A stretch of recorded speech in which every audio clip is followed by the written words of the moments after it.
یہ بات ہے 25 اگست 1989 کی 1989 کی۔ اس روز بھی سورج مشرق سے طلوع ہوا۔ دنیا کے ایک کونے سے دوسرے کونے تک معمولات زندگی کا آغاز بھی عام دنوں کی طرح ہوا تھا۔ دریاؤں کا رخ بدلا، نہ ستاروں کی گردش میں فرق آیا۔ پرندے بھی معمول کی طرح چہچہائے، مگر پاکستان میں اس روز آفتاب کے مشرق سے مغرب کی طرف سفر کی شروعات کے ساتھ ہی قیامت برپا ہو گئی۔ گلگت سے اسلام آباد آنے والی فلائٹ ایسی لاپتہ ہوئی کہ اس کا سراغ کبھی نہ مل سکا، ابھی تک نہیں مل سکا۔ یہ پاکستان کا دوسرا لاپتہ ہونے والا جہاز تھا۔ صبح 6:30 بجے روانہ ہونے والی فلائٹ نمبر 404 میں عملے کے ارکان سمیت 54 مسافر سوار تھے۔ طیارہ چند منٹ ہی فضا میں رہنے کے بعد غائب ہو گیا تھا۔ اس دور میں گلگت سے اسلام آباد کے لیے 10 منٹ کے وقفے سے 2 پروازیں چلا کرتی تھی۔ مسافروں کی سہولت کے علاوہ اس کا مقصد دور دراز اور دشوار گزار پہاڑوں کے اوپر دونوں طیاروں میں رابطہ اور رہنمائی کے ذریعے حفاظت کو یقینی بنانا ہوتا تھا۔ دونوں پائلٹس اس مشکل ترین روٹ پر پرواز کے ماہر جانے جاتے تھے۔ 10 منٹ پہلے اڑنے والے طیارے کے پائلٹ نے کپتان زبیر سے حال احوال پوچھا تو اس کا جواب تھا کہ تم چلو، ہم تمہارے پیچھے آ رہے ہیں۔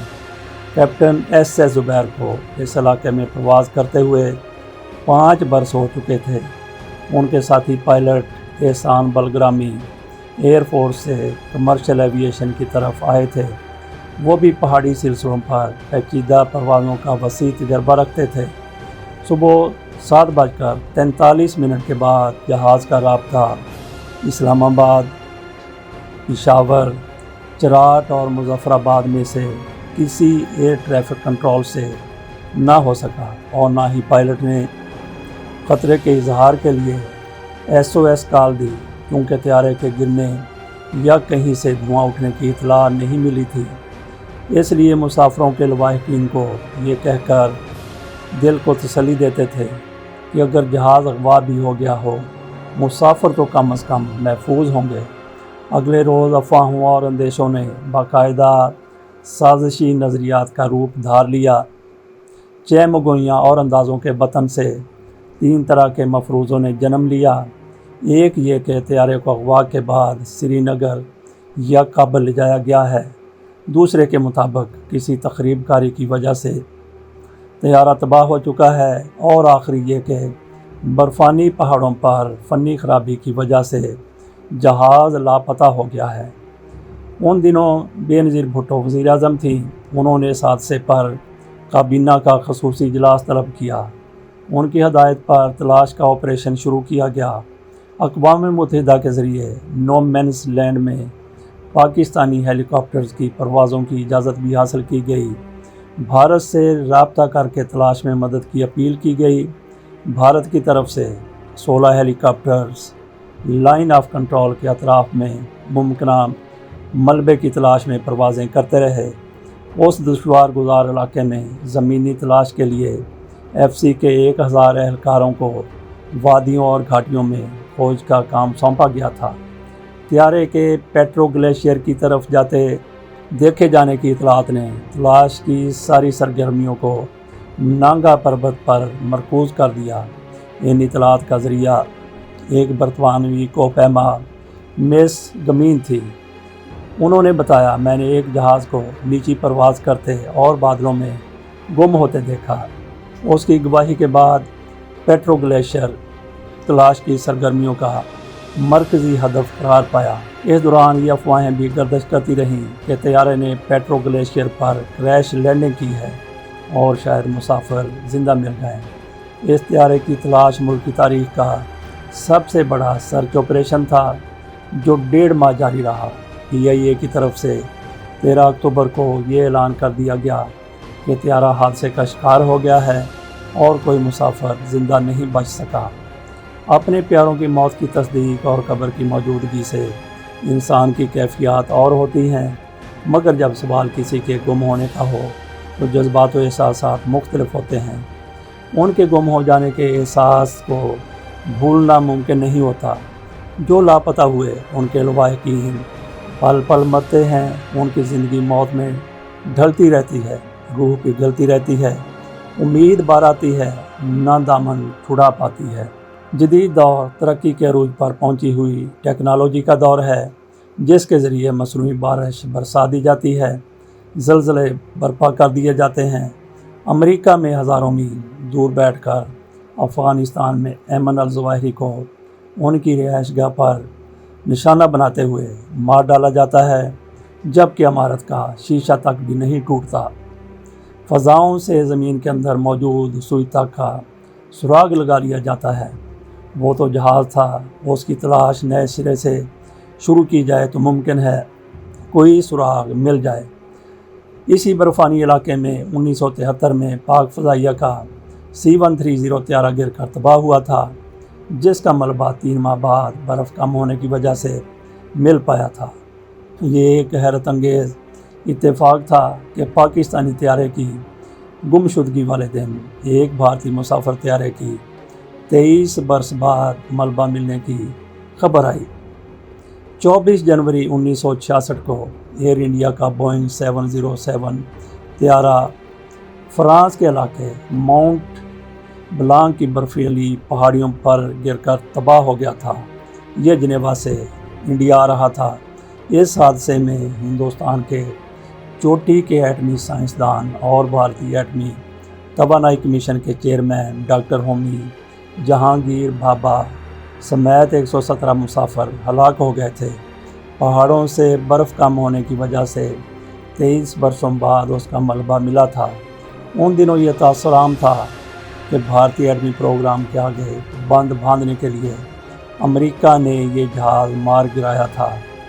فلائٹ 404 کو زمین نے نگل لیا یا آسمان نے اچک لیا۔ یہ برف کے صحرا میں گم ہو گیا۔ یہ بھی ہو سکتا ہے کہ جہاز آج اپنے مسافروں سمیت موجود ہو، مسافر زندہ بھی ہوں۔ اس امکان کو رد نہیں کیا جا سکتا۔ ناظرین، اپنی رائے دینے سے قبل یہ واقعہ ضرور ملاحظہ فرما لیجیے۔ واقعہ کچھ یوں ہے۔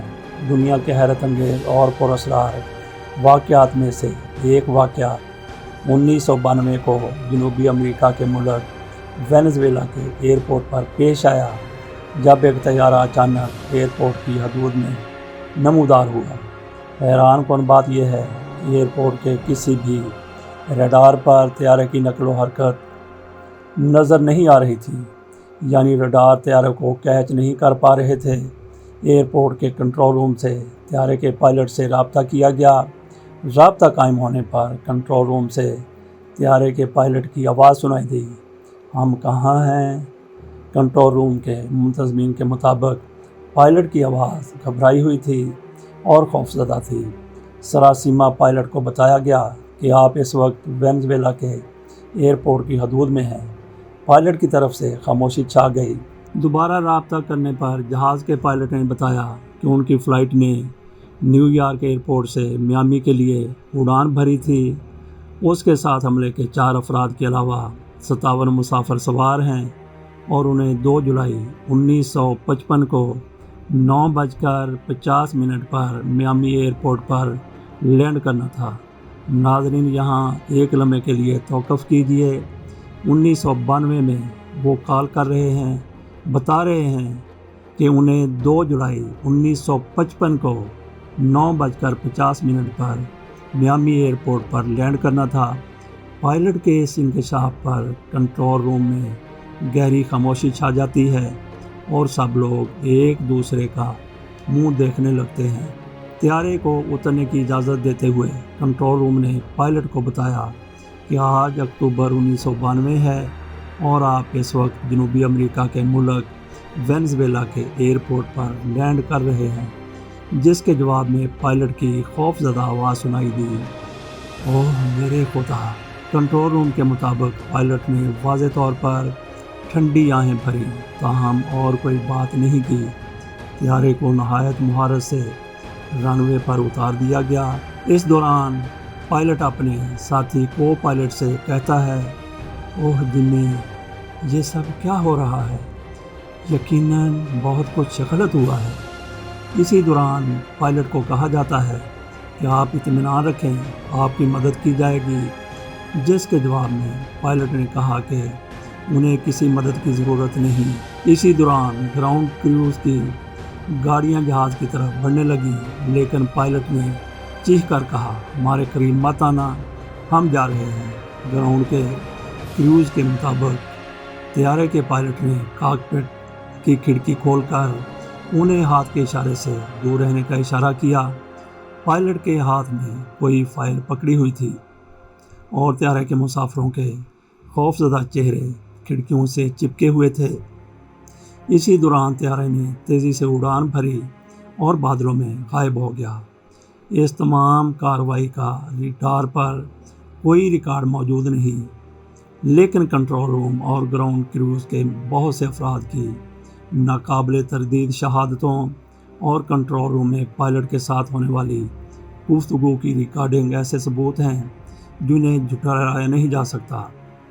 اس کے علاوہ ایک اور ثبوت جو جہاز کا پائلٹ چھوڑ گیا وہ 1955 کا ہاتھ سے بنا کر چھپا ہوا وہ کیلنڈر ہے جو کاکپٹ کی کھڑکی سے پائلٹ کے ہاتھ سے گر گیا تھا، جسے ان لوگوں کی طرف سے شروع میں فائل کہا گیا تھا۔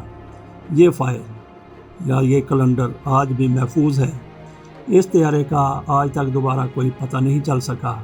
جولائی 1955 کو فلائٹ نمبر 914 نے نیو یارک ایئرپورٹ سے میامی کے لیے پرواز کی، تاہم پرواز سے کچھ دیر بعد طیارہ رڈار سے غائب ہو گیا اور تمام رابطے ختم ہو گئے تھے۔ طیارہ میامی ایئرپورٹ پر بھی نہ پہنچ سکا۔ تمام وسائل بروئے کار لانے کے باوجود طیارے کا پتہ نہ چلایا جا سکا اور فضائی تاریخ میں ایک جہاز ہمیشہ کے لیے لاپتہ قرار دے دیا گیا۔ لیکن اچانک اسی فلائٹ نمبر 914 نے 37 سال بعد اپنے عملے اور 57 مسافروں سمیت وینزویلا ایئرپورٹ پر اپنے ہونے کا ناقابل تردید ثبوت چھوڑا اور دوبارہ سے فضا کی وسعتوں میں گم ہو گیا۔ ہم آخر یہ سوال چھوڑے جا رہے ہیں کہ کیا فلائٹ 404 کے مسافر بھی طیارے سمیت کہیں کھو گئے، اور وہ بھی کیا کبھی نمودار ہو سکیں گے؟ اگر وہ نمودار ہو جائے تو ان کے لواحقین کے جذبات کیا ہوں گے؟ دونوں طیاروں میں مسافروں کے حوالے سے کچھ مماثلتیں بھی ہیں۔ وہ امریکی فلائٹ نمبر 914 یہ پاکستانی پرواز 404 تھی۔ دونوں پرواز نمبروں میں 4 مشترک ہے۔ پرواز نمبر 914 میں 57 جبکہ 404 میں 54 لوگ سوار تھے۔ یہ بھی کوئی زیادہ مسافروں میں فرق نہیں ہے۔ ایک قدر مشترک کا انتظار ہے کہ 404 فلائٹ بھی کبھی نمودار ہو جائے۔ سوال تو اور بھی بہت ہیں، مثلاً دونوں جہاز جہاں بھی ہیں کیا ایک ہی جگہ ہیں؟ ہو سکتا ہے دونوں جہاز الگ الگ یا ایک ساتھ زمین پر اتر آئیں، اسی سال، 2 سال بعد، 10 سال بعد، 100 سال یا 1000 سال کے بعد۔ ٹائم ٹریول میں 1000 سال کا عرصہ بھی چند منٹ سے زیادہ کا نہیں ہوتا۔ کیا لاپتہ ہونے والے یہ آخری 2 جہاز تھے؟ کیا مزید جہاز بھی اسی طرح سے ہو سکتے ہیں؟